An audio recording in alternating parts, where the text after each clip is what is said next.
তো দেখো আজকে দিনটা শুরু করা যাক। আর আমার এদিকে স্নান টান হয়ে গেছে। তো এবার চলো তোমাদেরকে আজকে আমার ব্যালকনিটা দেখে এত সুন্দর লাগছে না। তো এদিকেও চলো, টিফিনও হয়নি, একটু তাড়াহুড়ো এবার লাগবে।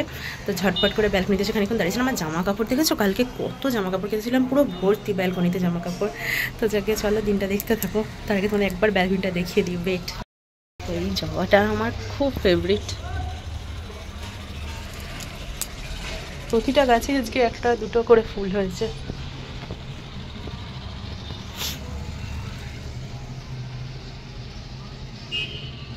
চাপটাগর থেকে বেল সবাই। চলো আজকে চিকেন সসেজ গুলো ভাজছি, আর তার সাথে এখানে স্যান্ডউইচ বানাবো বলে আলু সেদ্ধ হয়ে গেছে, পেঁয়াজ কাটা হয়ে গেছে, লঙ্কা কাটা হয়ে গেছে, মেয়োনিজ চিজ সব রেডি। শুধু এবার ঝটপট করে করবো, সেঁকবো, আর ধীরে ধীরেই হয়ে যাবে। চলো কাজ করতে থাকি। আর আকাশের অবস্থা আজকে মনে হচ্ছে আবার ঢালবে।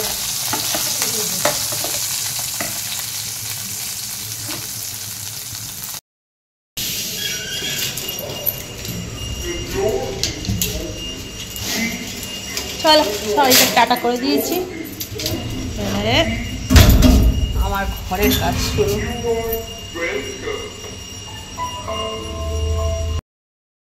জামা কাপড় যেগুলো শুকিয়ে গেছে একদম তুলে ফেলে ঝটঝট করে। তো দেখো এই জামা কাপড়গুলো ভাবলাম উল্টে দিই, আর তুলে নিয়ে যাবো বলে অ্যাকচুয়ালি এলাম। ভাবলাম সারা রাত মানে ভোরের দিকে ভালোই তো, আমার এদিকটা যেহেতু পূর্ব দিকে ব্যালকনি, আমি ভাবলাম ভালোই তো রোদ পাবে, তো শুকিয়ে যাবে। তো তুলতে এসে দেখলাম যথারীতি ভিজে। তো সেজন্য আবার উল্টে পাল্টে দিলাম, দেখলাম সবগুলোই মোটামুটি ভিজেই রয়েছে। আর দেখবে রোদের মধ্যে সকালে জামাকাপড় যতটা ফ্রেশ হয়, এই বৃষ্টিতে মেঘলা ওয়েদারে ঠিক সেইভাবে যেন শোকাচ্ছে না। তো যাই হোক, ফ্যানের থেকে তো ভালো ব্যালকনির রোদের মধ্যে শোকানো। তো সেজন্য এখানেই আরেকবার করে উল্টে ভালো করে মেলে দিলাম টান টান করে, যতক্ষণ রোদটা আছে আর কি, ততক্ষণ যাতে একটু শুকিয়ে যায়। তো তারপর ভাবলাম যে চলো গাছগুলোতে একটু জল দিয়ে দিই। তো সেই জন্য দেখো জলের জায়গা ভরে নিয়ে চলেই এসেছি, একদম গাছগুলোতে ভালো করে একটু জল দিয়ে দিচ্ছি। আর এখন বর্ষাকাল হওয়াতে সেইভাবে তো আর গাছে জল দিই না, 2 দিন 3 দিন ছাড়া ছাড়া জল দিলেই হয়ে যায়, কারণ জলটা তো অতটা শোকায় না, রোদ থাকলে একদম খটখটে হয়ে যে শুকিয়ে যায়। মেঘলা ওয়েদারে তো সেইভাবে জলটা টানে না। আর তোমরা তো জানোই আমার এই গাছে জল দেওয়া কাজটা কতটা রিল্যাক্সিং লাগে। তবে একটা জিনিস দেখো, বর্ষার জল পেয়ে গাছগুলোকে কি সুন্দর সবুজ লাগছে না দেখতে, মানে এদেরকে দেখলেও না মনটা বেশ ভালো লাগে। তো দেখো পিছনের কনস্ট্রাকশনটা কতটা হয়ে গেছে, তাই না? দেখতে দেখতে কত তাড়াতাড়ি তৈরি হয়ে গেল। আমরা তো এখানে এসেছি এখনও বেশি দিন হয়নি, তো তার মধ্যেই কি সুন্দর কনস্ট্রাকশনটা তৈরি হয়ে যাচ্ছে চোখের সামনে। তো যাই হোক, দেখো এদিকে সমস্ত গাছেই আমার প্রায় জল দেওয়া হয়েই গেছে। আর আমার ওইদিকে একটা লঙ্কা গাছের চারা, একটা না মানে অনেকগুলো চারা হয়েছে জানো তো, মায়ের ওখান থেকে নিয়ে এসেছিলাম। আর কি সুন্দর গাছগুলো হয়েছে, বড় বড়। তবে এগুলোকে না মনে হচ্ছে আলাদা আলাদা পটে না বসালে না সবগুলোতে লঙ্কা ধরবে না, তো ওইগুলো আর করা হচ্ছে না। দেখি এর মধ্যে একদিনকে আলাদা করে করে সমস্ত গাছে লাগিয়ে নেবো, সমস্ত জায়গায় রোদ এসে পড়েছে। ওই দেখো এই গাছটাকে ওই জন্য বার করে দিয়েছি রোদের মধ্যে খানিক্ষণ। দেখছো কীরকম রোদ পড়েছে, আর ওরাও একটু ফ্রেশ হয়ে যাবে রোদ পেলে।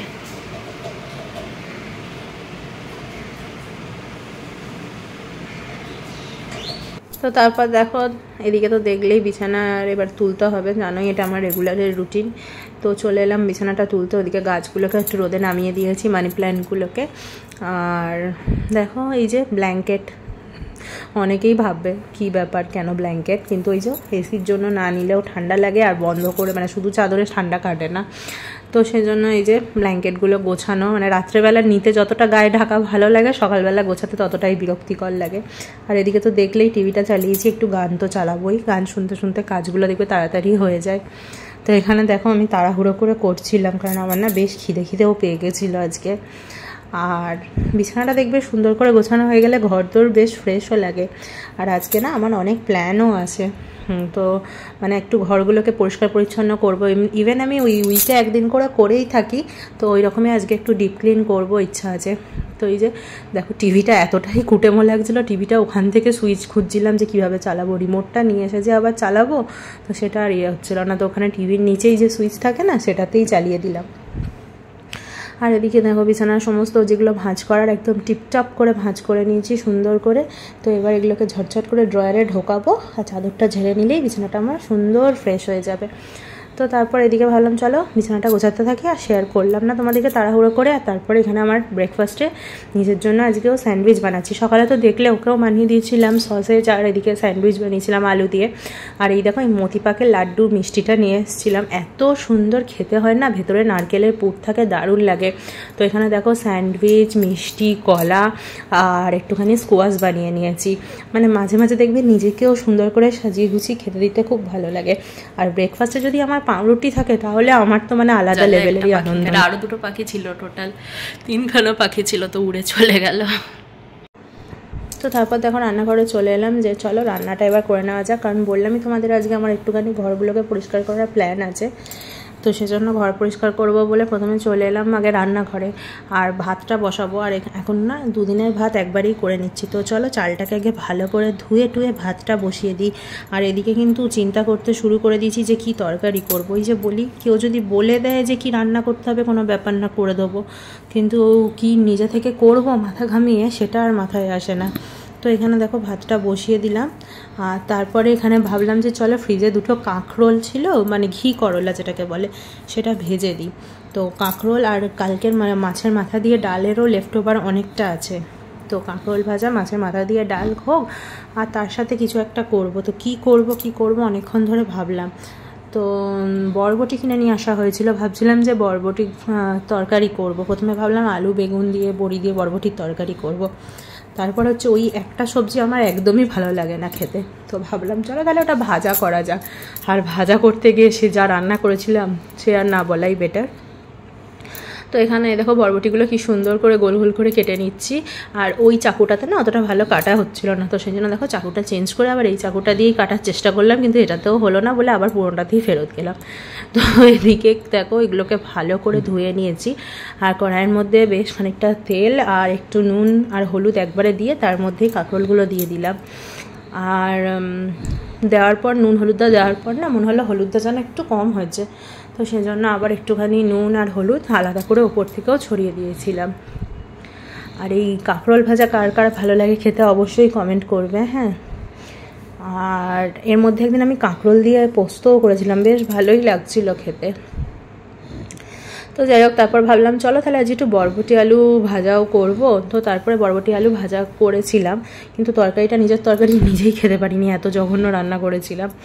তো ফ্রিজে এখনও অনেকটাই বরবটি আছে, ভাবছি একদিন চিংড়ি মাছ দিয়ে ওটা বাটা করে দেবো, শুনেছি তো দারুণ হয়। তবে আমার আবার এই অ্যালার্জির প্রবলেম হচ্ছে বলে কিছুদিন ধরে ভাবছি কি করব, খাওয়াটা কি ঠিক হবে কি হবে না। তো যাই হোক এখানে এগুলোকে ভাজতে শুরু করছি। আর আকাশটা দেখো আস্তে আস্তে বেশ মেঘ করে যাচ্ছে। তো দেখো মনে হচ্ছে কিছুক্ষণের মধ্যেই বেশ ঝেঁপে বৃষ্টি নামবে। তো আমার আবার এই মেঘলা মেঘলা ওয়েদারটা খুব ভালো লাগে, মানে বৃষ্টি হওয়ার আগেই যে সুন্দর ওয়েদারটা হয় না, পুরো মেঘ করে থাকে আর একটু ঝোড়ো ঝোড়ো হাওয়া দিলে তো আর কোনো কথাই নেই, এত সুন্দর লাগে না। তো এদিকে দেখো এগুলোকে ভালো করে তেলের মধ্যে নেড়ে ঢাকা দিয়ে ভাবলাম চলো বসে থেকে কী হবে, টুকটুক করে কিছু কাজ বাজ করে নিই। তো যেমন ভাজা তেমনই কাজ, যেমন ভাবা তেমনই কাজ। তো ফ্রিজ থেকে দেখো আলুগুলো বার করলাম, একটু আলু ভাজাও করব। প্রথমে ভেবেছিলাম আলু ভাজা করব আমার ভাত খাওয়ার জন্য, তো তারপরে আলুগুলো ছাড়ানোর পর মনে হলো শুধু আলু ভাজা করে কী হবে, ওর সঙ্গে একটু বরবটি মিশিয়ে দিই, ব্যাস ওখানেই তো যা গন্ডগোল হওয়ার হয়ে গেল। তো এখানে আলুগুলো ছাড়াচ্ছি। তো এদিকে দেখো আমার আলু ভাজাও কাটা হয়েই গেছে। তো এবার এগুলোকে ভালো করে জলের মধ্যে ধুয়ে নেব। আর এর মধ্যে আকাশের ওয়েদারটা কীরকম হয়েছে চলো তোমাদের একবার ব্যালকনি থেকে দেখিয়ে নিয়ে আসি। এই দেখো পুরো মেঘ করে গেছে, একদম মানে অন্ধকার হয়ে গেছে, মনে হচ্ছে যেন এই বৃষ্টি নামে কি সেই বৃষ্টি নামে। আমি দেখলাম না এই জামা কাপড় যা শুকিয়েছে এরপরে আর শুকাতে গেলে সেগুলো পুরো ভিজে যাবে। তো ঝটঝট করে প্রত্যেকটা জামা কাপড় আমি তুলে নিলাম, কারণ এই ওয়েদারে যদি একবার বৃষ্টিটা ঝেঁপে নামে তাহলে আর কিছু রক্ষা নেই। আর সত্যি কথা বলতে সেদিন বৃষ্টি হয়েও ছিল তেমন, এত মেঘ ডাকছিল আর বিদ্যুৎ চমকাচ্ছিল, বাপরে রীতিমতো ভয় খেয়ে গেছিলাম। তো দেখো সমস্ত জামা কাপড় আমি তুলে নিলাম যে না এইরকম মেঘ করেছে তো মানে ঝেঁপে বৃষ্টি হবে। তবে এত সুন্দর লাগছিল বাইরেটা দেখতে। আর কেউ বলবে বলো সকালে ওরকম সুন্দর রোদ দিল তারপরে এরকম মেঘ, এবারে বর্ষায় যেন বৃষ্টিটাই বেশি হচ্ছে। তো দেখো দূরের ওই বিল্ডিংগুলো মেঘেদের কোলে একদম কি দারুণ দেখতে লাগছে না? মানে আমিও মাঝে মাঝে অবাক হয়ে দেখি। আর এই যে আমার ব্যালকনির গাছগুলোকেও দেখে যেন মনে হচ্ছে কি খুশি। তো তারপর দেখো এখানে চলে এলাম বরবটি তরকারির জন্য। বরবটিগুলো কেটে ভালো করে ধুয়ে নিলাম। তো চলো এদিকে বরবটিটা বসিয়ে দিই। আর তারপরে ভাবলাম চলো আমার ফার্নিচারগুলোকে ভালো করে ডাস্টিং করে নিই। আজকে তো বলেইছিলাম তোমাদেরকে যে একটু ডিপ ক্লিন করব, তো সেজন্য সবার প্রথমে চলে এসেছি এই শোকেসটাকে ক্লিন করতে। আর এটা আমার কাছে সবথেকে প্রিয় একটা জিনিসের মধ্যে, মানে ফার্নিচারগুলোর মধ্যে একটা, কারণ এটা তো আমি তো প্রথম কথা আমাকে জন্মদিনে দিয়েছে। আর তারপরে এইটাকে মানে এত সুন্দর লাগে না, দেখবে কালারটাও ভীষণ মিষ্টি আর এত বেশি স্পেসিয়াস। আর আমি দেখো যেখানে যা ঘুরতে গেছি, বই পেয়েছি, তারপরে ওই যে গোপাল ভাঁড় দেখতে পাচ্ছ, তো এইগুলো না কৃষ্ণনগরের গোপাল ভাঁড়ের ওই যে বারোদোলের মেলা, আমরা যখন আগে কৃষ্ণনগরে থাকতাম তো ওখান থেকে নিয়ে এসেছিলাম বারোদোলের মেলাতে কিনে। তারপরে সিকিম থেকে এই গৌতম বুদ্ধটা, কফি মাগগুলো, তারপরে এই লাফিং বুদ্ধা, এগুলো সমস্ত নিয়ে এসে সাজিয়েছি। তারপরে আমার কাছে খুব অল্পই ক্রকারি আছে, তো সেগুলোকেও সাজিয়েছি। ইচ্ছা আছে অনেকগুলো ক্রকারি কেনার, কারণ আমার ক্রকারির ভীষণ নেশা। তো দেখি কোনো দিন যদি ওই মানে ওই কী বলে চীনামাটির যদি ক্রকারিগুলো পাই, কিছু সার্ভিং বোল্টর এগুলো কিনে ঘরগুলো সাজানোর আমার খুব ইচ্ছা আছে। তবে সেরকমভাবে না এখনও অবধি কলকাতার দিকে মার্কেটগুলো এক্সপ্লোর করা হয়নি, তো দেখি যাব। আর অনলাইনে এই সমস্ত জিনিস আনাতে সত্যি কথা বলতে কীরকম একটা ভয় লাগে, যদি ভেঙে যায় আবার রিপ্লেস বা এক্সচেঞ্জ করো বা রিফান্ড করা, ওই সমস্ত ঝামেলার থেকে নিজের দেখে পছন্দ করে কিনবো। তো দেখো এটাকে ভালো করে কলিন স্প্রে করে একদম মানে ওপর থেকে নিচে অবধি পরিষ্কার করছি। আর সব থেকে বড় ব্যাপার, আমি ভাবি যে এক সপ্তাহ কি ম্যাক্সিমাম 1.5 সপ্তাহ পর পরে ক্লিন করি, তাও এত ময়লা কি করে হয়। আসলে কি বলতো, ওই যে পাশে কনস্ট্রাকশনটা হচ্ছে তোমাদের দেখালাম না, মনে হয় ওখান থেকেই সিমেন্ট ধুলো উঠে উঠে আসে, তা না হলে এত ময়লা কোথা থেকে আসে কে জানে বাবা। আর এই সব থেকে বড়ো ব্যাপার হচ্ছে এই ঘরের কাঁচটা তো বেশিরভাগ টাইম বন্ধই থাকে, জানলাটা নয় পর্দা দেওয়া থাকে নয় জানলা বন্ধ থাকে। তো যাই হোক এটাকে ক্লিন করে চলে এলাম এবার আলমারিটাকে ক্লিন করতে। আর এটাতে না খুব একটা কলিন স্প্রে জেনারেলি করি না, ওই মানে কিছুদিন পর পর করি। আর কারণ ভয় লাগে যদি ওই কালারের যে এটা যদি ওর সঙ্গে রিয়াকশানে উঠে যায়। বাট কিছু কিছু জায়গায় দেখলাম না ময়লা লেগেছে, তো সেই জায়গাগুলো অনেক সময় কি হয় তেল ছিটে হাতে বা ওই যে হেল্পিং হ্যান্ড থাকে ও নানা রকম হাতে টাচ করে, তো সেই হাতের জন্য কি হয় ওই একটা করে হাতে স্পট পড়ে যায়। বা অনেক সময় আমরাও দেখবে ঘর ঝাড় দিতে দিতে ওই বা হাতটা হয়তো ওতে মানে চাপ দিয়ে ধরে থাকলাম, তো ওই ফিঙ্গারপ্রিন্টগুলো পড়ে যায়। তো এই সমস্ত দাগগুলো দেখবে কলিন দিয়ে মুছলে খুব সুন্দর করে হয়েছে। তো দেখো একদম সুন্দর করে একদম টিপটপ করে মুছে নিয়েছি। তো তারপরে দেখো পাশে এই সাইডে যে ড্রয়ারগুলো ছিল ওগুলোকেও হালকা হাতে ওপর থেকে মুছে নিলাম। আর এইদিকে দেখো আকাশটা পুরো ঝেপে বৃষ্টি নেমে গেছে, আর বাইরে দিচ্ছে একদম ঝোড়ো হাওয়া।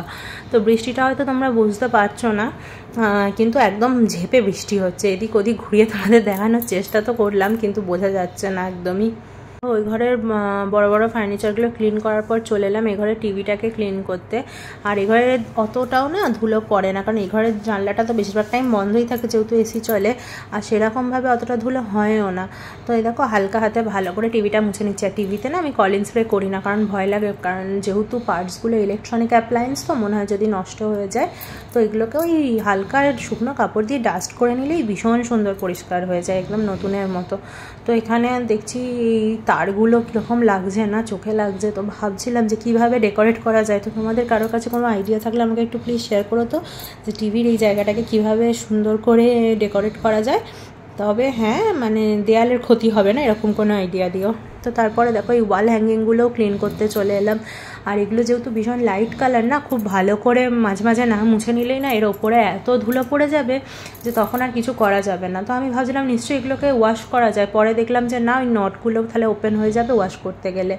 তো সেই জন্য এগুলোকে না মাঝে মাঝে ডাস্টিং করেই নিতে হবে। আর যেই একটু ডাস্টিং করে নিলাম দেখো দেখতে মনে হচ্ছে একদম নতুন, যদিও নতুনই। গাছগুলোকেও একটু সুন্দর করে মুছে নিলাম চেপে চেপে। আর কি করে যে দেয়ালে এত ধুলো বা ঝুল হয় বুঝতে পারি না। তবে পরে আমরা যেটা বুঝলাম যে যেহেতু ঘরের মধ্যে ওই ধুনো দিই বা ক্যান্ডেল জ্বালানো হয়, তো ওর থেকে ওর রেসিডিউ মানে কার্বন থেকে হতে পারে। আর বাইরে কীরকম হাওয়া দিচ্ছে দেখেছো, পর্দাটা কীরকম উঠছে। তো আমি না কলিনের বোতলটা থেকে কলিন স্প্রে করার পর ড্রেসিং টেবিলে দেয়ালে রেখেছিলাম, আর এত জোর হাওয়া দিল ওপর থেকে ধূপ করে নিচে পড়লো। আমি রীতিমতো ভয় পেয়ে গেছি, আর ভয় পেয়ে এদিক থেকে মাথাটা এদিকে দিতে গিয়েই দেয়ালে গেল ঠুকে। তো যাই হোক এইসব ঘটনা আমার সঙ্গে ঘটতেই থাকবে, মানে ঘটতেই থাকে জেনারেলি। তো তারপর দেখো এখানে সুন্দর করে এই জায়গাগুলোকে একদম পরিষ্কার করে নিচ্ছি। আর এই জায়গাগুলো আমি পরিষ্কার করি আর ও মোটামুটি নোংরা করতেই থাকে। তো ভালো করে দেখো প্রত্যেকটা জিনিসকেও একটু একটু করে হালকা হাতে ডাস্টিং করে নিলাম। আর এত সুন্দর হাওয়া দিচ্ছে আর বাইরের ওয়েদারটা এত ভালো হয়ে গেছে না, মানে ভালোও লাগছিল দেখতে। তো যাই হোক, এদিকে দেখো আমার অবস্থা দেখো, পুরো বিধ্বস্ত হয়ে গেছি একদম ক্লিন করতে করতে। তো তারপরে ফাইনালি আর খাটের কাছে জানলাটা আর যে বক্সটা আছে ওটা বাকি আছে। অ্যাকচুয়ালি এই ডিপ ক্লিনটা করে নিলে না ঘর দোরটা খুব পরিষ্কার পরিচ্ছন্ন থাকে। আর আমার যেহেতু ইদানিং ডাস্ট অ্যালার্জি প্রবলেমটা ভালোই হচ্ছে, তো সেজন্য না আমি এই জিনিসগুলোকে একটু ক্লিন রাখারই চেষ্টা করি। তো দেখো ভালো করে খাটটাকে পরিষ্কার করে নিলাম আর একদম এই বক্সটাকে সরিয়ে সরিয়ে ক্লিন করে নিলাম। এই বক্সটা যদিও আমাদের খুব কাজেরই একটা জিনিস, তাও এই রিসেন্টলি টিভির জন্য না ওকে কমই চালানো হয়। এই বক্সটায় গান শুনতে বা সানডে সাসপেন্স শুনতে খুব ভালো লাগে। তো যখন আমাদের টিভি ছিল না তখন এই বক্সটা আমাদের কাছে খুব মানে প্রিয় একটা জিনিস ছিল। অ্যাটলিস্ট আমি আর ও তো খুবই মানে, আমি তো অফিস চলে যাওয়ার পর গান টান শুনতাম, খুবই এনজয় করতাম। তো তারপর দেখো এদিকে খাটের সাইডগুলো মুছে নিয়ে চলে এলাম রান্নাঘরে যে ফ্রিজ আর ওয়ার্ড্রপের মতো আছে ওটাকে ক্লিন করতে। তবে আজকে আর এই জায়গাটাকে বেশি করব না পরিষ্কার, কারণ অনেক জিনিসই দেখলে তো ডাস্টিং করলাম, এমনিতে অ্যালার্জির প্রবলেম আছে, তার মধ্যে আজকে আর ভালোও লাগছিল না। তো ওপরে ওপরে দেখো হালকা করে ডাস্টিং করে নিয়ে এই কাঁচের এটাকেও একটুখানি হালকা হাতে ক্লিন করে নিলাম। সেইভাবে আর মানে এনার্জিও ছিল না যে ক্লিন করব। তো তারপরে এদিকে আমার রান্নাও অলমোস্ট হয়ে গেছে। তো ভাবলাম চলো বাসনগুলোকে অর্গানাইজ করে দিই। আর আজকে আর তোমাদের বাসন অর্গানাইজ করাটা দেখাইনি। তারপর দেখো একটা পার্সেল চলে এসেছে, এই পার্সেলটা মিশোতে অর্ডার করেছিলাম। তো চলো ওপেন করে দেখি কি আছে, তোমাদেরকেও দেখাই। তো দেখো এর মধ্যে আছে একটা ইনসেন্স হোল্ডার, ওই যে কোন ইনসেন্সগুলো হয় না ওগুলো এর মধ্যে জেলে দিলে খুব সুন্দর হয়। আর এগুলো ভীষণ সেফটি, মানে এর ভেতরে দিয়ে জ্বালানো হয়, তো ওই জন্য বাইরেতে না ওইভাবে মানে পুড়ে যাওয়ার বা হাত লেগে যাওয়ার, কিছুতে আগুন লেগে যাওয়ার ভয়টা কম থাকে। দেখতে কি সুন্দর হয়েছে না, এটা না পুরো কাঠের। তো আমি প্রথমে ভাবছিলাম কেমন হবে না হবে, দারুণ হয়েছে। তো দেখো এই দেখো তোমাদেরকে জ্বালিয়ে দেখাচ্ছি, এখানে সেন্টেড ক্যান্ডেলটাও দিয়েছি আর এখানে কোনটাও জ্বালিয়ে দিয়েছি, দিয়ে রুমটা এত সুন্দর ফ্রেশ লাগে না কি বলবো, মানে এমনি মুডটা ফ্রেশ লাগবে দেওয়ার পর। তো তোমরাও একবার ট্রাই করে দেখতে পারো। এই সত্যি কথা বলতে এই ক্যান্ডেলগুলোও ভীষণ ভালো, আমার তো মানে খুব রিল্যাক্সিং লাগে সেন্টেড ক্যান্ডেলগুলো। এই দেখো এখানে এটা জ্বলছে। তো তারপর তো দেখো সন্ধ্যাবেলাতে একটা লম্বা রেস্ট নিয়ে উঠে পড়েছি। আর এখানে দেখো অফিস থেকেও এসে গেছে। আর এখানে না ঠাকুরের জিনিসপত্র রাখার জন্য এই অর্গানাইজার ড্রয়ারের বক্সটা একটা অর্ডার করেছিলাম, তো সেটাও এসে গেছে। আর এখানে ওটাকেও অর্গানাইজ করে দিচ্ছি। এই সমস্ত জিনিস না আমার অর্গানাইজ করতে পুরো মাথা খারাপ হয়ে যায়, তো এখানে ও সুন্দর করে অর্গানাইজ করে দিচ্ছে। আর এখান থেকে অফিস থেকে আসার সময় মোমো নিয়ে এসছে, তো মোমোটাকে দেখো সার্ভ করে নিয়েছি আর চা। আর এই মোমোটা না দারুণ করে, তো বন্ধু ইচ্ছা আছে খাওয়ানোর, কারণ ওরও খুব ভালোবাসে মোমোটা। আর তারপর এখানে মোমো খেতে খেতে আমরা দেখছিলাম শেখার হোমস বলে একটা ওয়েব সিরিজ, আর বিশ্বাস করো দুর্দান্ত। তো তারপর দেখো আমরা একটু ঘুরতে বেরিয়ে পড়েছি, কিছু ঘোরার ছিল আর টুকটাক জিনিস নেওয়ার ছিল। তো দেখো বাইরে থেকে এখানে খাবার কিনে এনেছি আর তার সাথে নিয়ে এসেছি জেপ্টোতে অর্ডার দিয়েছিলাম, তো সেই কর্নফ্লেক্সগুলো শেষ হয়ে গেছিলো, তো সেগুলোকেও একবারে নিয়ে নিয়েছি। তো চলো আর কি, এবারে খাওয়া দাওয়া করলেই হয়ে গেল। আর এখানে দেখো গ্যাসটাকে রাত্রে খাওয়া দাওয়ার পর একদম সুন্দর করে ক্লিন করে নিয়েছি, কারণ দেখবেন রান্নার জায়গাটা যদি সুন্দর করে ক্লিন আর নিট হয়ে থাকে না, সকালবেলা উঠে রান্নাঘরে কাজ করতেও ভাল লাগে। তো আজকে ব্লগটা এখানেই এন্ড করছি। ব্লগটা ভালো লাগলে চ্যানেলটা প্লিজ লাইক শেয়ার সাবস্ক্রাইব করার অবশ্যই কমেন্ট করে জানিও ব্লগটা তোমাদের কেমন লাগলো। দেখাবেন।